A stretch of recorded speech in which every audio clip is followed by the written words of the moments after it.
Hello, I'm Dan Rogers, and today we are here with council candidate for Place 3, Tom Scherlen. Tom, Thank welcome. you, Dan. I appreciate the opportunity to come and visit with you again. I know we did this probably a month or so back, and it's always a pleasure to come and share ideas, share thoughts, and you pretty well have a good control or hands-on what's going on in Amarillo and Randall and Potter County. So thanks for the invite. I appreciate it. Well, you've managed to get yourself into a runoff. Yes, sir. I wasn't planning on that, but that's what happened. So people get to come out and vote again. And runoffs are tough, right? They really are. Because a lot of people don't realize they're going on. Correct. So we have to figure out a way to inform the voters that they have an opportunity to make a choice. They can come out and vote for me again. I would appreciate all those people to come out and vote. That is going to be the biggest thing in this runoff election. Yeah. Is voter turnout. Or if you want to say it the other way, voter apathy. Mm-hmm. We have got to get the voters out to vote, to see the true will of the people. And a lot of time people just assume, it was like after we had the general election here the 1st of May, a lot of people, the next day I got, congratulations, you won. Well, I ended up in first place, yes, but I did not win the seat. But in reality, that's where we've got to get the people back out, vote again, come out and vote Tom Scherlen. But if you didn't vote the first time, you can still vote this time.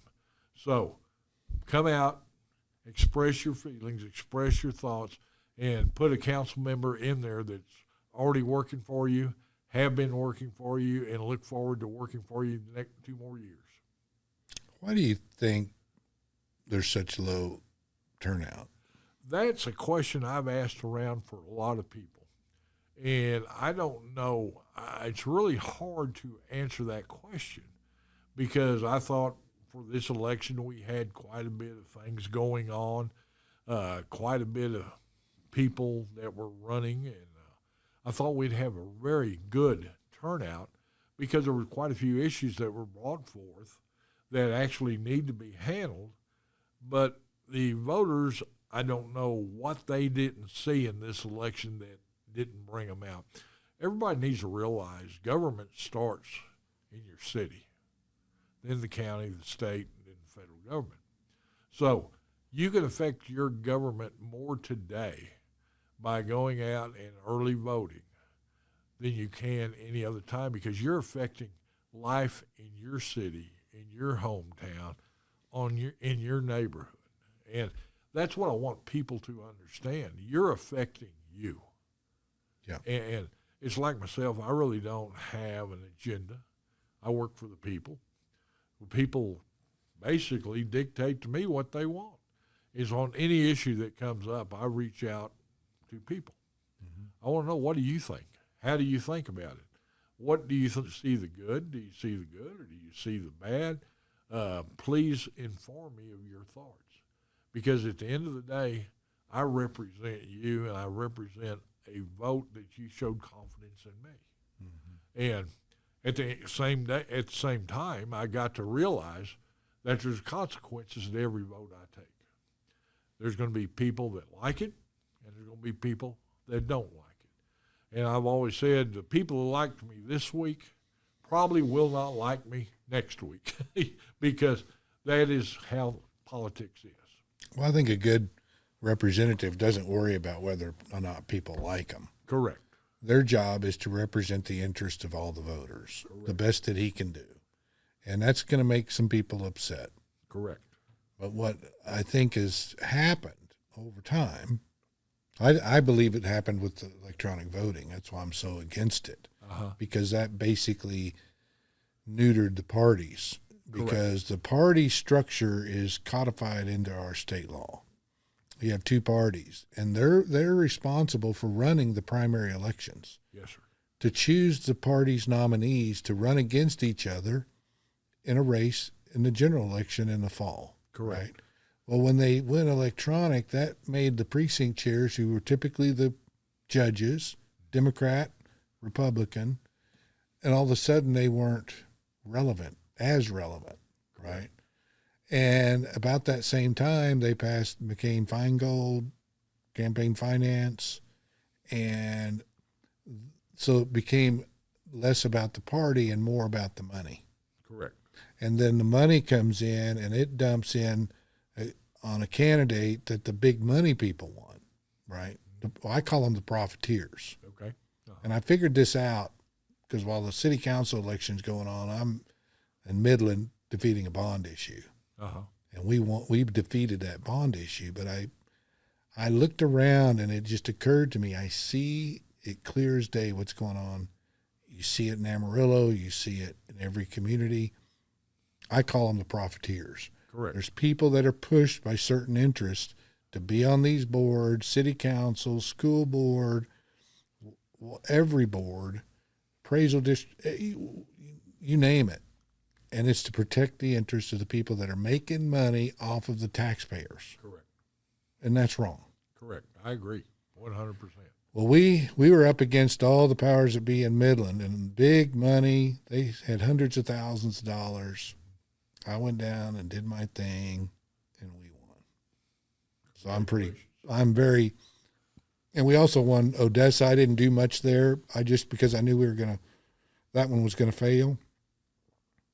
And out of 362 bond issues that day, May 3rd, only 2 failed. So, but I learned some stuff, and I came up with the term profiteers.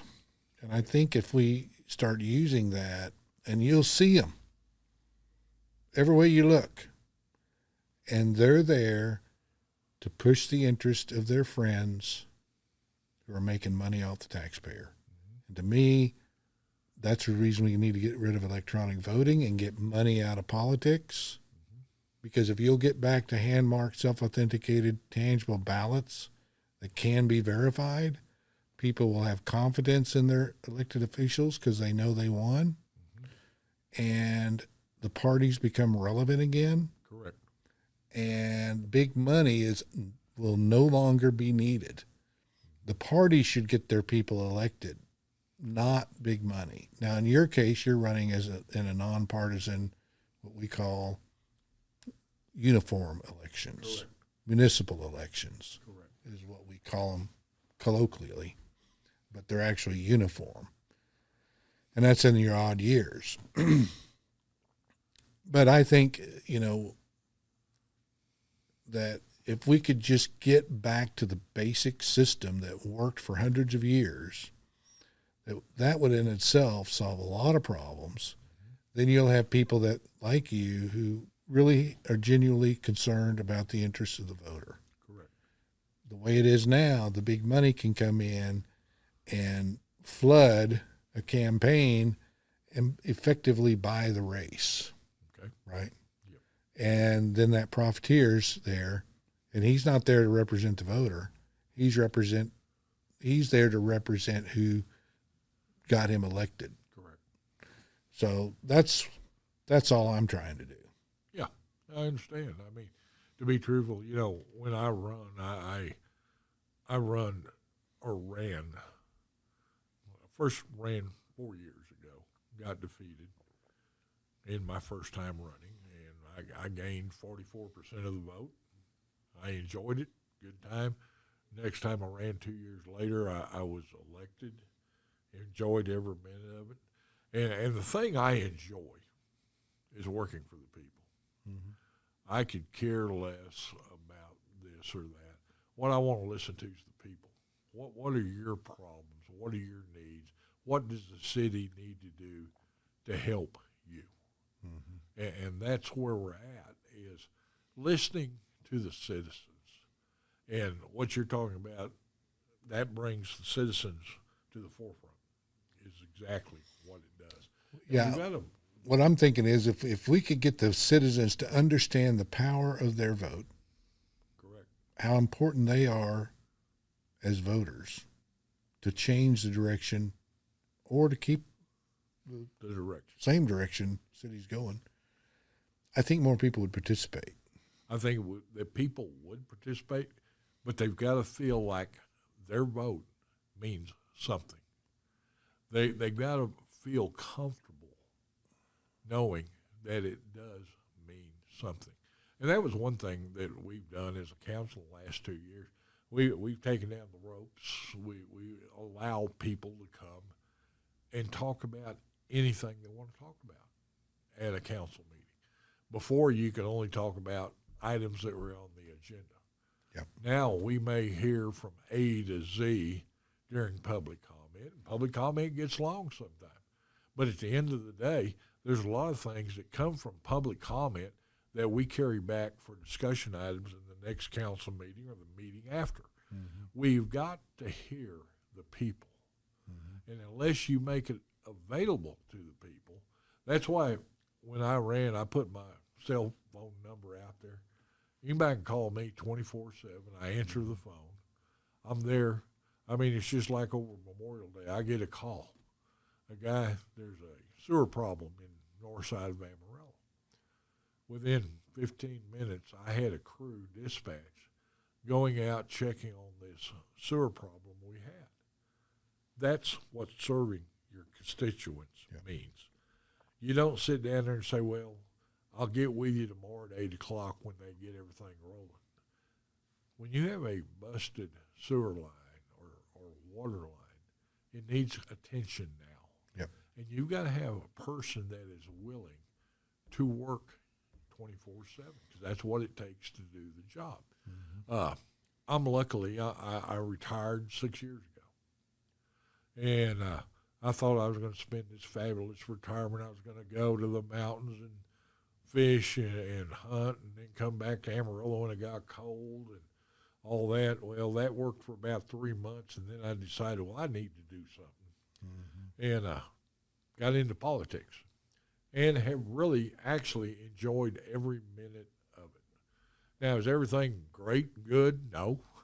Well, you got conflict, that's right? But that's part of life. That's the and way sometimes you need conflict to get a problem solved. Well, I have found out through these last 2 years why the good Lord gave me 2 ears and 1 tongue. I need to learn to listen twice as much as I need to talk.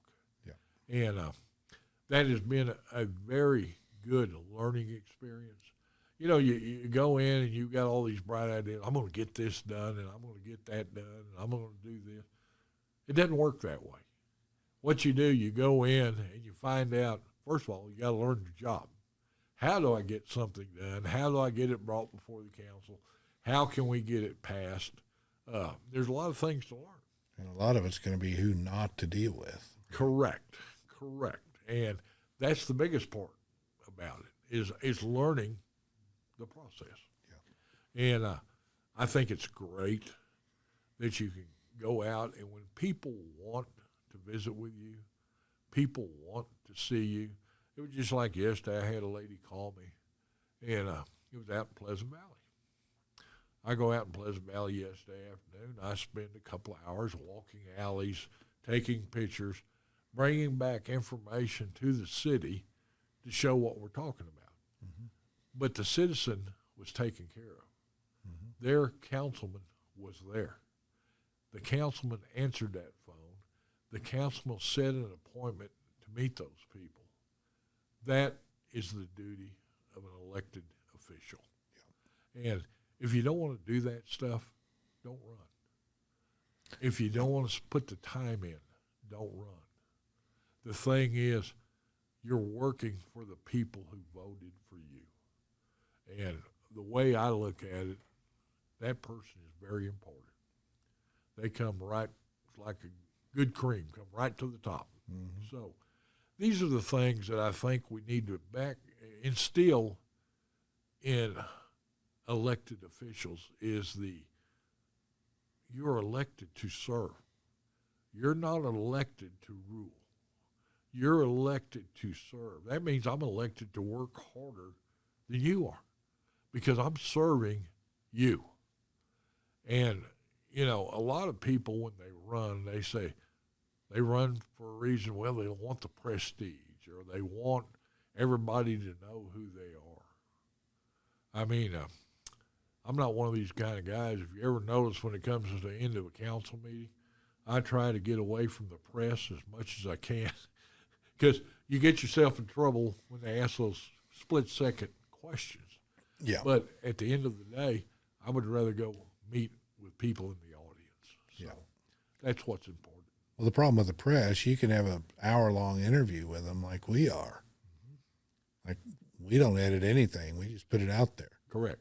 But press, they're liable to take 3 seconds of what you said or 5 seconds out of context. Correct. And you have there's no background or anything. And that's the problem with being interviewed by the press. And you have no idea how they're going to do everything they can to make you look as bad as they can. Well, if y'all been paying attention to this election, my opponent ran quite a few commercials and it caught me waving my finger at an individual.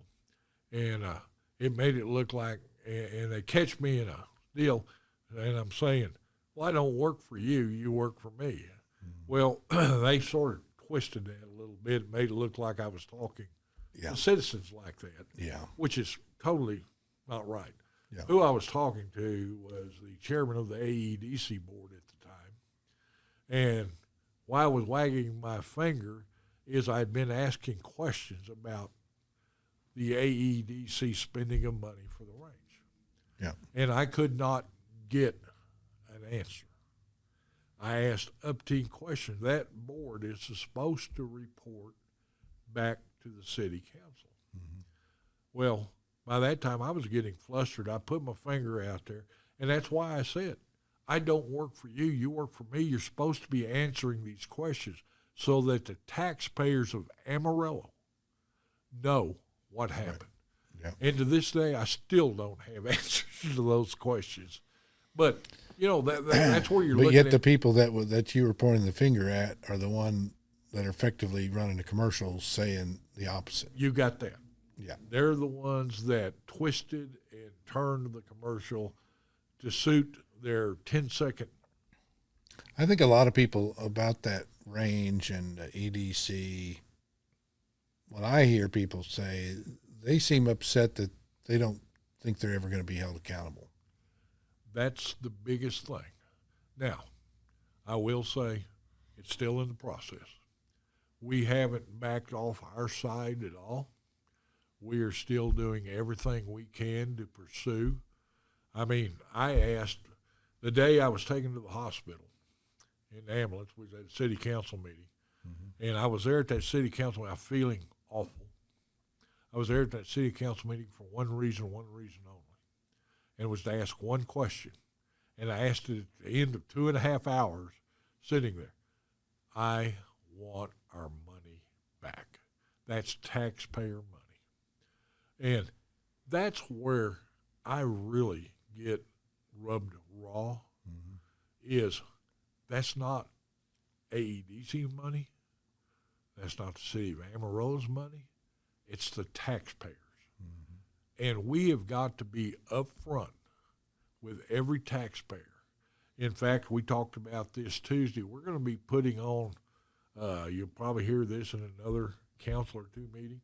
It looks like we're going to be putting our complete check register up that you can go in anytime and see my check register. We're going to put up our ledger on there. I want Dan Rogers to see where his tax money's going. I want him to see there was a check written to XYZ for this much money, and if Dan wants to know, well, what was that for, he can call councilman or he can call City Hall and get answers to that. That's the only way we make government better, is by making it transparent. I even made a comment at last Tuesday meeting. Probably wasn't a popular comment, but I made it. I mean, we were talking about, well, the state says you can do this. Yeah. Well, my problem is I don't know if I trust the state. I know what I'm doing here in Amarillo. Well, just because the state says it's okay, is it okay? I question that. Well, the problem is the profiteers are the lobbyists that are getting these laws passed at the state. Correct. Right? So they can cover things up. Correct. That's That's another thing I learned while I'm in Midland. I'm talking to this guy, and he says, "Do you know why cities want EDCs?" I'm like, well, they always say because other cities have them. He said, "Here's why they really want them. Read section 413.10 of the Transportation Code.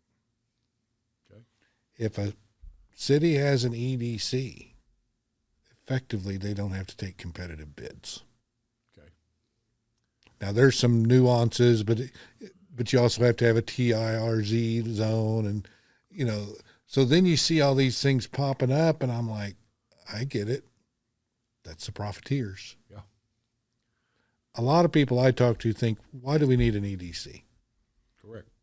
I think they tend to morph into the opposite over time. So who's on the boards? They're local business people. Correct. Well, they're trying to keep business out. They don't want competition. Okay. Right? Correct. I think that's what happens. Correct. And it really turns into the opposite of what they're for. To me, a city is infrastructure, roads, sewer, water, public safety, fire, police, and good schools. Correct. If a city has those things and low taxes, they will come. They will come in droves. Correct. We grew to almost 200,000 population before we had an EDC. Correct. Since we've had an EDC, has Amarillo grown? Not No. really. I mean, if you look at return ROI, yeah, it's not there. It's not there. I mean, and that's what we got to look at the end of the day. So to me, of course, somebody said I was a radical. I said, yeah, I'm a radical constitution and a government minimalist.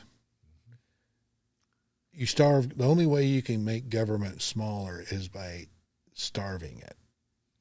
The more you feed it, the fatter it's going to get. Correct. And that's why Doge is one of the greatest things I see happening today. But the profiteers at the federal level are, correct. Even though they found all the fraud, they don't really want it fixed. Yeah. I mean, if you go back, I was watching a news program, I think this morning, Dan, to be truthful, and they were talking about Elon Musk is fixing to step down and leave his position with the administration. But what was really funny, even the Republican and Democrats both say it's bad, but none of them want to get rid of it. They're not going to fix it. That's where we're at, and the only way to fix it is by putting in place somebody like Elon Musk, who will go in and shut it down. It's the only way to work. You really need the citizens, correct, to put the pressure on their elected officials and force them to do it. Mm-hmm. That's the only thing that's going to work, because they're not going to do it unless the people put the pressure on them. And even then, they're going to try to get out of it. Correct.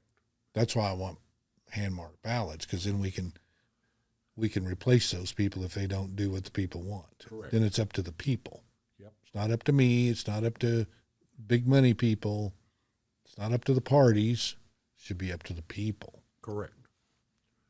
But I think that we've got to set up a system to where we can get the people involved and get the money, because the big money people don't want it fixed. That's how they're making their money. Correct. I agree. They're not making it honestly. No. Like you and I do. Correct. But so the ADC, it's to bring in more big business, right? But if you didn't have that 0.5-cent sales tax and you had good infrastructure and good schools and low taxes and safe community and small businesses, if they each just added one employee, you would be way more correct economic activity than bringing in some business that brings in 5,000 jobs. Correct. Do we know how many small businesses are in Amarillo? I really don't have an idea on how many. I don't know, but there's thousands. Oh, yeah. Right? So oh, if yeah. you had thousands of small businesses all just add an average of one employee, that is transformative. Correct. But nobody looks at the people that are here. They want to bring outside people in and bribe them to come.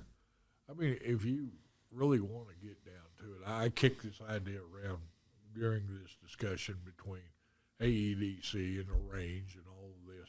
I said, well, if we took the money, the hot tax is where they're getting their money, and if we took that and reinvested that in our citizens, I would create as much economic development from the citizens that already live here than I would by bringing in a company.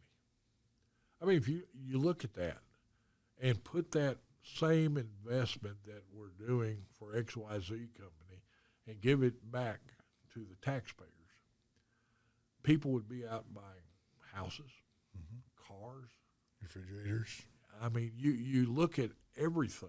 They'd remodel their house. Yeah, I mean, we're talking millions of dollars that we've collected through the years. And at the end of the day, I think I could help economic development by getting it in the hands of the people who spend the money. Yep. And that's where we need to lean. Well, to me, the opposite happens. So when you take it out of away from the people, and it's taking, correct, it's not. You don't have a choice, right? Correct. Which means they're taking it and giving it to a government entity who's picking winners and losers. Correct. That harms everybody. You're not treating everybody the same. When the AEDC offers whoever company money to come to town, that is, to me, an egregious act. Because what about all the businesses in your town that created it from nothing? They've got 10 employees or 50 employees, and they didn't get a break from and they're paying all that. They've been paying taxes for years to bring in a competitor. And that's something that really bothers me, is you're picking this guy over this guy. But this guy's been doing it for 75 years already. Mm-hmm. This guy's wanting to come in, and this guy developed a market. This guy's wanting to come in and take part of his market. Mm-hmm. And we're going to pay him to do it. Yeah. Is that the right thing? Not necessarily. I just think it actually has a negative effect, and people can't see it. Yeah. But I think you need to get rid of them all across the state. I think they should be banned. Cities need to compete on quality of life, good infrastructure, streets, all the stuff that a city should provide, and that's how you compete. Correct. I agree. I mean, what you're selling every day, Dan, you're selling yourself, you're selling your company, you're selling an idea. Every day I'm doing the same thing. And it all goes back to communication between, let's say, Tom and Dan here. We've got to learn to talk to each other, not around each other or by each other. And I think that's where we lack a lot, is we're not willing to sit down with the people I don't agree with and have a good, honest discussion without getting mad.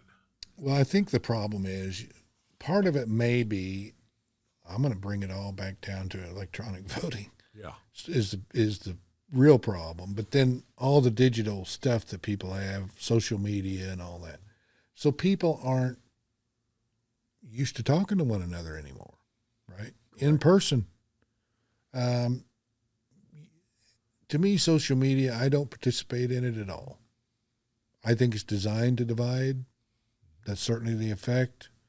And the problem is people get on social media and express their opinion and get it off their chest, and it resolves nothing. Correct. Right? And then they don't show up and vote because they've got it off their chest. So they're not at your city council meeting. They're not at the commissioners meeting of the school board. They're on their social media, on their screens, and we need to get people off their screens and into the council chambers and into the commissioner's court and into the school boards. I agree. I mean, and none of us have to agree on anything. Yeah. But we just need to listen. And when different people with different ideas, then we can come to a good conclusion together, right? And that's what it takes, is getting together and sitting in a council room, hearing the issues. Mm-hmm. Because a lot of times people go exactly what you said, Dan.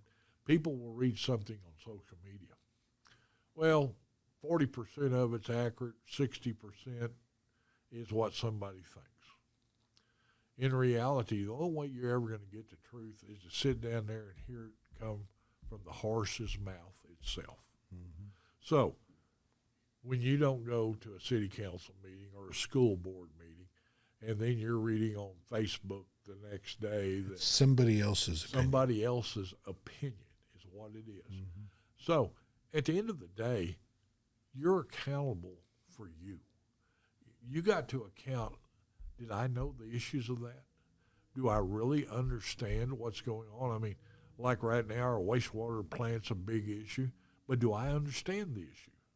Mm-hmm. Or do I understand anything about it? Or, yeah, I mean, a lot of them are acting like this just popped up, but y'all are the ones that brought it to the attention. Correct. Because you found the problem and you started working on it, and then everybody's accusing you of not fixing it. And it goes back to the same way with our roads. I mean, we came in with a 10-year plan to fix the roads in Amarillo, and we were going to collect basically borrowing about $12 to $14 million a year with a 10-year project to work on all the roads. Well, we go in year one, we put this plan together. Man, it's great. We're going to be able to do this, and our city staff, we can do X number of millions of dollars a year on roads. Everybody's in agreement. And then we get ready to do the project and find out that we haven't spent the money from a bond issue in 2016, which is totally outrageous. I mean, to me, if I'm going to go to... But we're paying interest on that bond for the last 10 years. Oh, yeah. Oh, yeah. And the money's sitting in an account. Sitting in an account. $34 million is what we found. So before I can do anything, I've lost 2 years of fixing roads because I haven't fixed them from the 2016 bond issue. And according to law, I've got to spend that money before I can spend any more money. So here I am, $34 million, and we found it basically by accident. But these are the things we're turning. Was that like in a separate bank account? Yes, it was in a bank account for that bond issue, and it just how it gets through the cracks, So that was one of the things. Whatever bank that the money was sitting in probably didn't really want you to find it. Well, they just soon not. I mean, to be perfectly truthful, that's one of the things I really want to look at is how much money do we have and how many open projects are there out there? Yeah. How many projects have never been closed out that we found out I couldn't get the easement and this project should die, but we never closed it out. So I've got money sitting here to do project XYZ, but we found out 10 years ago I can't get the easement to complete project XYZ. So we need to take that money back to the storehouse I can use elsewhere. It's very important that we are the fiduciary responsibility. Mm-hmm. And that's why a lot of time you'll see me questioning, why? I mean, I remember when I first got elected, I made a big deal over $89,000 food trailer that we were wanting to buy for the pavilion. I mean, to me, $89,000 is a lot of money. Yeah. And I want to know, do we really need this food trailer? Rent one. Yeah. Or call food trucks. Or call the vendor and charge them 10%. I mean, there's so many ways to do this without spending money. That's right. And that's why, from a conservative viewpoint, people say, well, that's just $89,000 and $500 million budget is nothing. To me, it's a lot. And I start by saving a penny here and a penny there. And before long, I've got millions of dollars saved. It's like last year during budget process, we saved $30 million. And we're still able to give my police and fire a huge raise. And now I've stabilized my police department. I've stabilized my fire department. I've got retention. People aren't coming and leaving immediately. we have leveled that playing field. And we need to do that throughout all city employees. We need to go in and look, am I paying every person what they deserve? But, I found this out in business years ago, and you probably experienced this, Dan. There's people you can go out and hire for, let's say, $15 an hour. But if I'd go out and spend another $10 and pay somebody $25 an hour, sometime I can get by with one employee where I had to hire 2 or 3 before. Yep. Sometime you can actually save money by increasing a pay scale.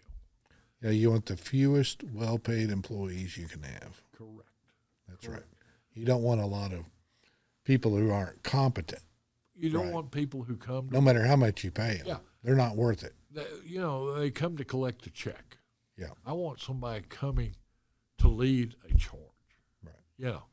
And if you pay people good money, you've got somebody that's going to come in at a starting salary, and eventually 20 years down the road, they're going to be running the thing. Or I hope they would be. I hope they got that ambition to one day says, hey, I want to be assistant city manager. I want to be head of the or the city manager. Correct. Yeah. And this is what we got to get to. To me, we should be able to produce city managers from within. Correct. We shouldn't have to go outside our community. I think when we go outside looking, a lot of time you're not really using, because I've got a guy that's been here 20 years. Why would I want to use his knowledge? He knows how the system works, doesn't he? Unless he's part of the profiteers. Right? That's right. And then if he's part of the profiteer, you need to cut your ties and go on down the road anyway. Yeah. So, these are the things we got to look at, is how do we make change and let people see it's not change to be just change, but it's change for the better. Yeah. And sometimes people say, well, guy, you're paying this guy too much money. Have you walked in his shoes? Do you know what he's doing every day?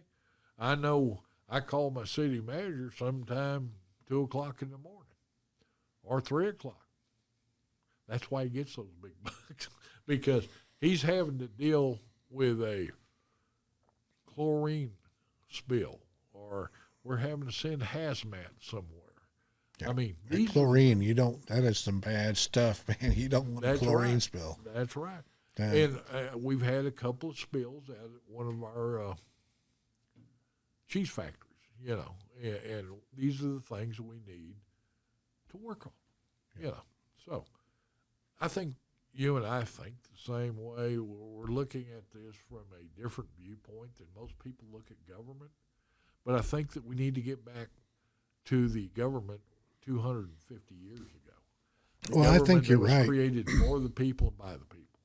I think the one thing I might disagree with you on is I think most people do want that, right? Okay. But they don't know how to achieve it. Correct.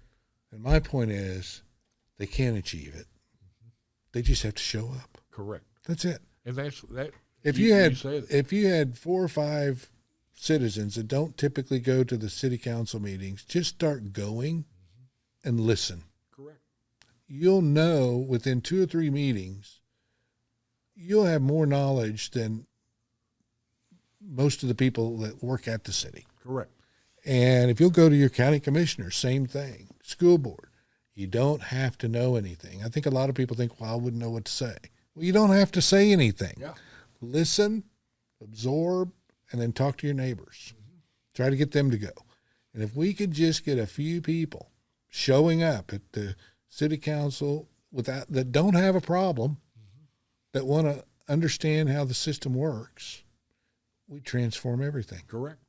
I mean, that's because why they have the ideas, they have the experience, and they're going to say, hey, Tom, y'all were talking about this, whatever, piece of equipment you're going to buy. Tom, that's the wrong equipment for that job. Correct.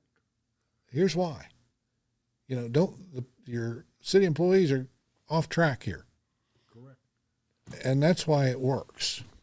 And that's where it's like you say, if I can get 5 this week, 10 next week, and 10 more. And then we get the true picture of what's going on. I know since I've been elected, I've been holding basically a town hall every other week. and I put it out there. Come and see me, and I think those are important. I put myself out there because I know when those people come, 90% of them aren't coming to tell me I'm doing a good job. Most people are coming to give me a complaint or a question or something like that. And that's what's important is we hear those questions, because then I can take that question to the third floor of City Hall and say, how do we solve this problem? Right. And a lot of times people will come and they want to complain, which is fine. Complain. But if you're complaining, try to help me figure a solution to this problem. Because I'll guarantee you, there's people out there that have solutions to every problem we have. It's just Tom hadn't thought about it. Mm-hmm. But Joe Blow over here knows exactly how to fix it. I would love to hear that. Yeah, I get a lot of calls from people, and they start with me for some reason. I guess because I put my phone number out there, and everybody can get a hold of me. So, and I just listen to them, and then sometimes I go out and look at it, and we come up with a solution. And then I say, now you call your city councilman. Don't go to the city staff. No. You call the city pick one, call them, offer them, show them the problem, offer the solution. Make it easy for them, and they will help you. Right? Correct. Because they don't have all the answers.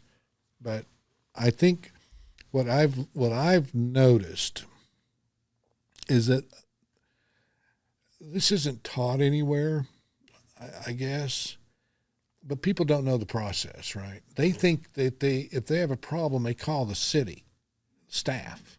Correct. Or they go in and tell them about the problem.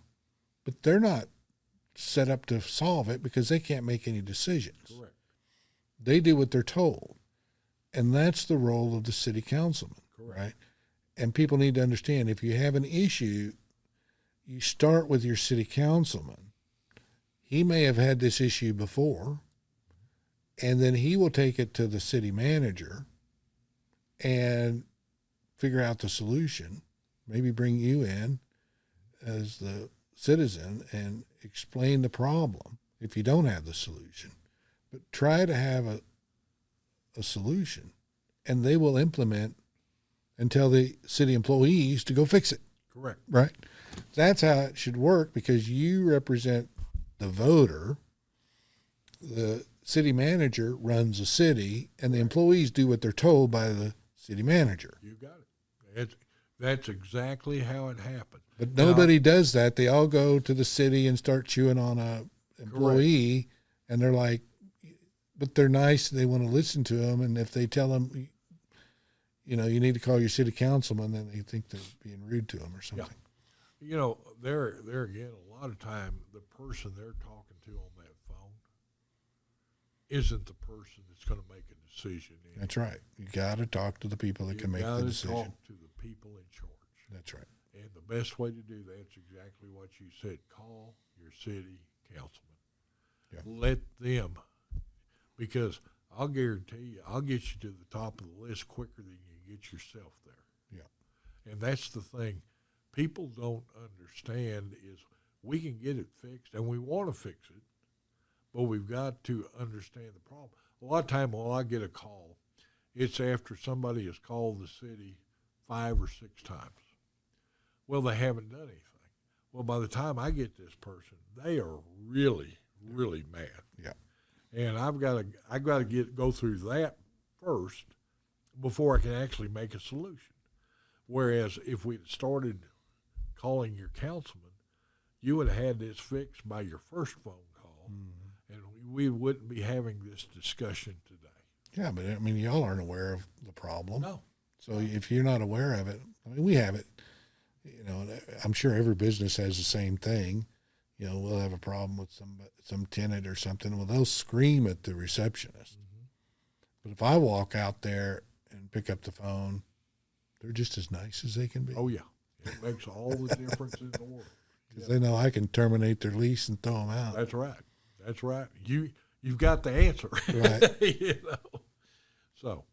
But it's just people just need to understand that you start with Tom, Yeah. and he'll help you resolve it. And if he doesn't know the answer, y'all will work together to figure it out. That's right. Well, everybody I talk to seems to think that you've done a good job.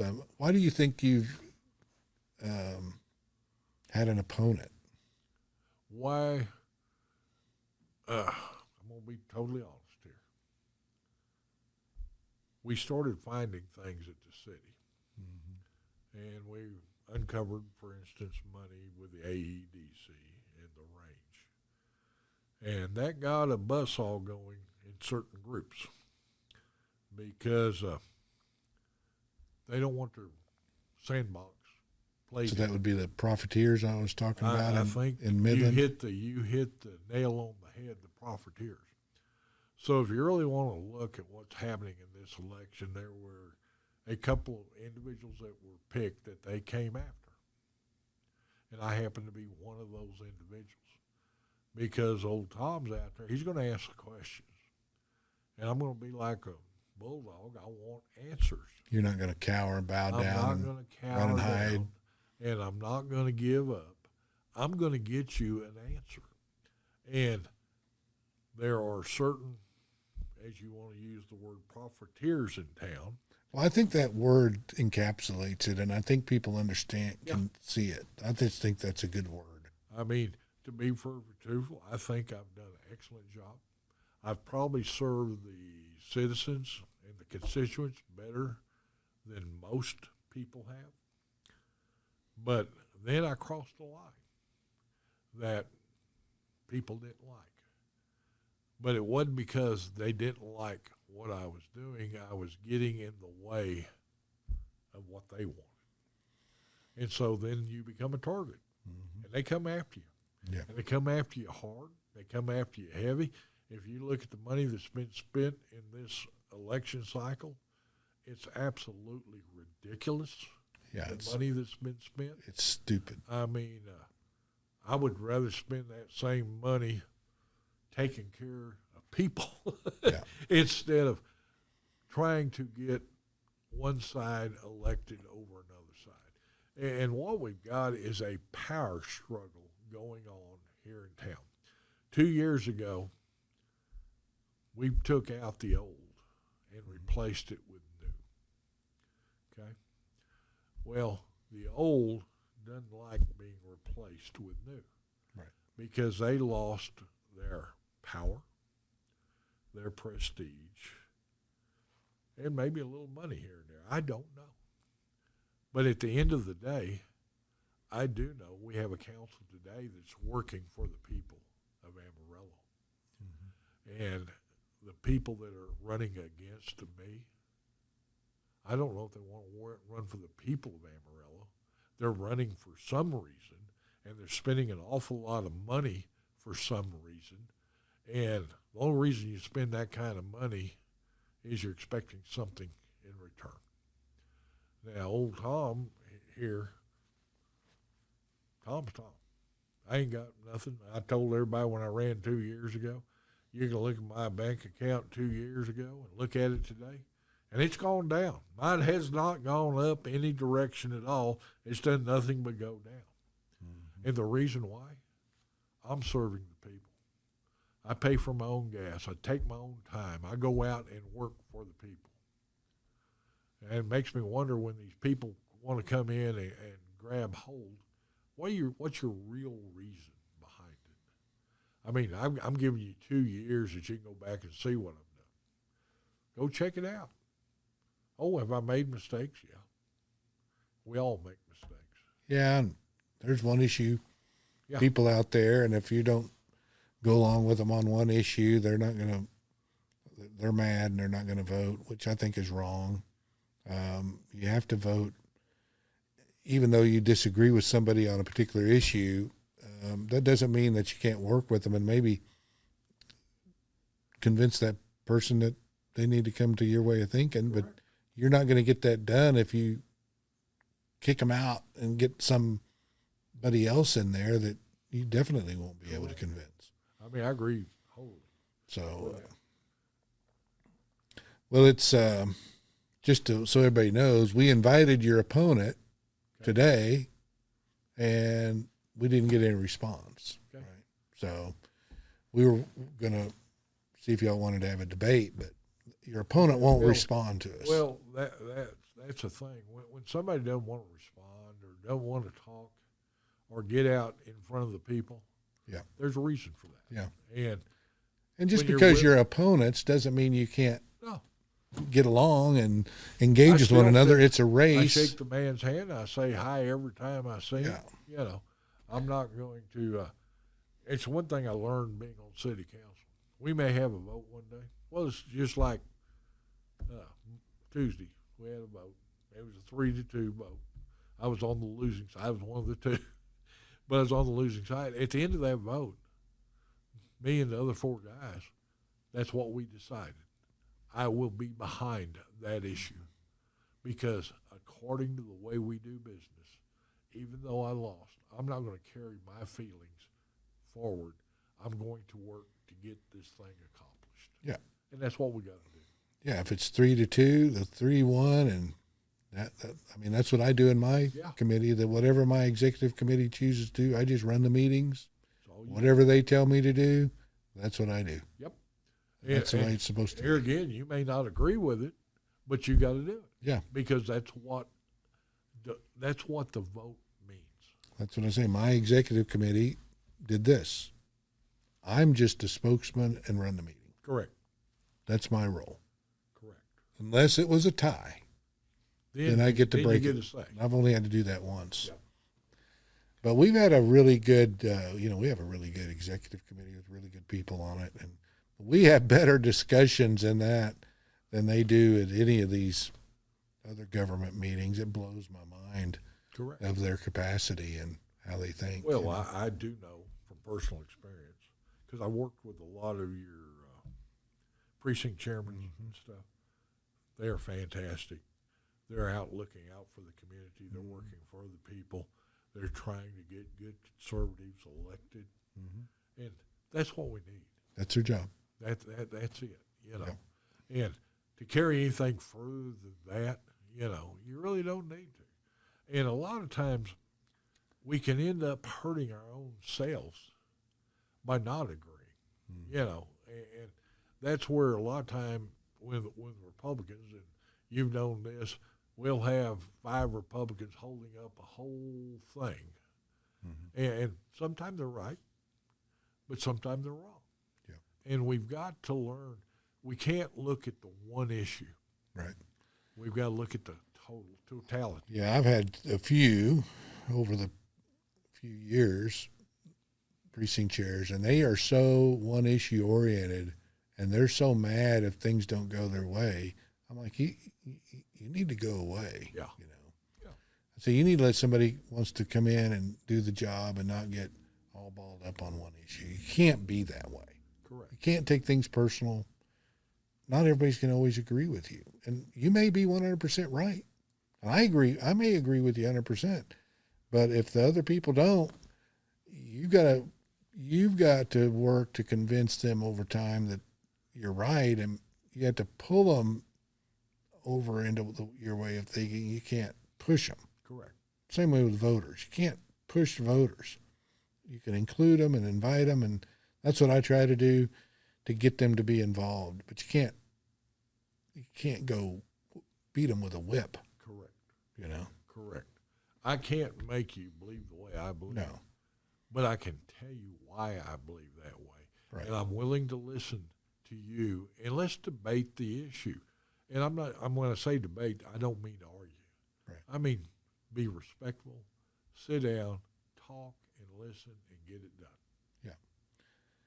So is there anything else you'd like to let the voters know? But you have a website they can get more information on? TomScherlen.com. You can go on there, and it says everything I believe in. It's got all my endorsements there. It's even got a place to donate if you want to donate.